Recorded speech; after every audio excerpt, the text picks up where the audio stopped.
Newcastle versus Chelsea, what a thrilling match it was. पर ये कहना गलत नहीं होगा, it was a match of two halves. पहला हाफ न्यूकासल ने क्लियरली चेल्सी को डोमिनेट किया एंड सेकंड हाफ चेल्सी ने न्यूकासल को क्लियरली डोमिनेट किया। The match ended in 2-2 draw, जो कि बहुत एक फेयर रिजल्ट था कंसिडरिंग जिस तरीके से मैच शेप अप कर रहा था। पहले हाफ की अगर बात करें तो न्यूकासल ने जिस तरीके से मैच स्टार्ट किया वो बहुत क्रेजी था। फ्रॉम विसल गो जिस तरीके से वो प्रेस कर रहे थे चेल्सी को बॉल के साथ तो कोई मौका ही नहीं दे रहे थे। और पूरे फर्स्ट हाफ में इसी प्रेसिंग की वजह से हमने देखा कि चेल्सी कोई अच्छा अटैक नहीं क्रिएट कर पा रही थी और उनका कोई शॉट ऑन टारगेट नहीं था। दूसरी तरफ न्यूकासल अटैक पे अटैक कर रही थी और क्रेडिट देना पड़ेगा एंथनी गॉर्डन को जिस तरीके से उन्होंने निक वॉल्टमॉर के लिए असिस्ट किया और जिस तरीके से उन्होंने कन्वर्ट किया गोल में, वो एक बहुत ही बेहतरीन स्ट्राइकर गोल था। फर्स्ट हाफ में निक वॉल्टमॉर हैट्रिक भी स्कोर कर सकते थे और न्यूकासल अगर तीसरा गोल मार देती तो शायद सेकंड हाफ में चेल्सी के लिए कमबैक करना बहुत मुश्किल हो जाता। लेकिन यहाँ पे मैं बात करना चाहूँगा चेल्सी की। अमूमन आप लोगों ने देखा होगा कि चेल्सी फर्स्ट हाफ बहुत स्लो स्टार्ट करती है, बहुत स्लो पोजेशन मूवमेंट होती है, बॉल बहुत जल्दी से ट्रांजिशनल प्ले बहुत स्लो होता है उनका और इसीलिए फर्स्ट हाफ अमूमन चेल्सी ज़्यादा अटैकिंग पॉइंट ऑफ व्यू से नहीं खेलती और वो अपना गेम पिकअप करते हैं सेकंड हाफ में। और इस मैच में भी हमें यही देखने को मिला। प्रॉब्लम ये थी कि इस मैच में न्यूकासल ऑलरेडी 2-0 अप थी, लेकिन जिस तरीके का न्यूकासल की खुद की फॉर्म चल रही है, वो वाहिद टीम है जिन्होंने लीड से सबसे ज़्यादा पॉइंट्स कंसीड किए हैं।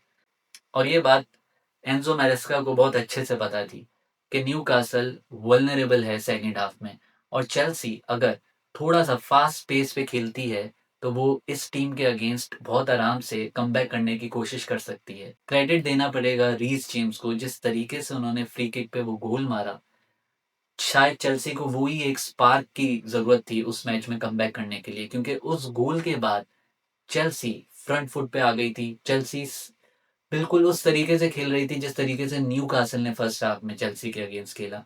बहुत ज़्यादा प्रेस कर रहे थे और जिस फिज़िकैलिटी के साथ चेल्सी ने सेकंड हाफ को अप्रोच किया, न्यूकासल के पास उस चीज़ का कोई जवाब नहीं था।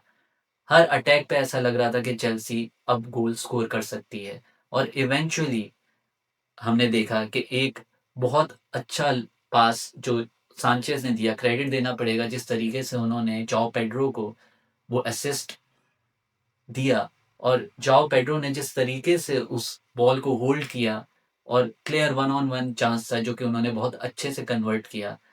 बहुत कंपोज़र शो किया उन्होंने वहाँ पे।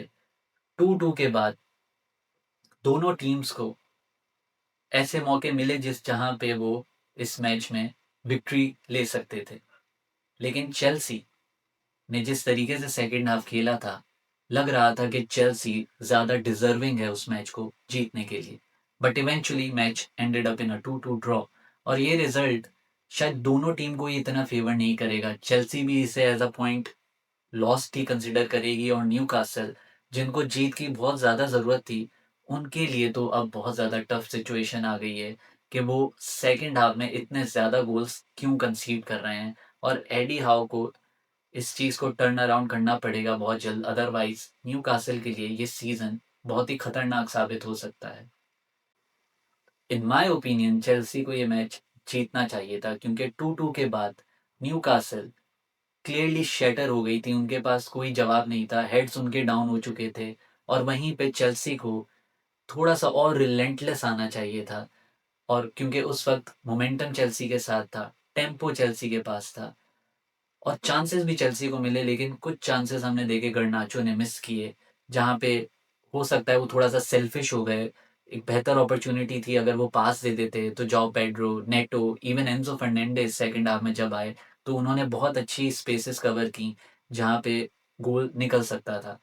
लेकिन यही मिस्टेक्स जो हैं वो चेल्सी को पहले भी कॉस्ट करती रही हैं और इस मैच में भी कहीं न कहीं 2-2 के बाद मुझे लगता है कि चेल्सी को कॉस्ट कर गईं। फैन्स को क्या लगता है ये मैच किसने डिज़र्व किया था जीतना? और क्या चेल्सी और न्यूकासल के लिए आने वाले वक़्त में कौन-सी टीम है जो अपनी फ़ॉर्म को वापस जल्द से जल्द ला सकती है? Thanks for watching this video. Stay tuned to आईवीव।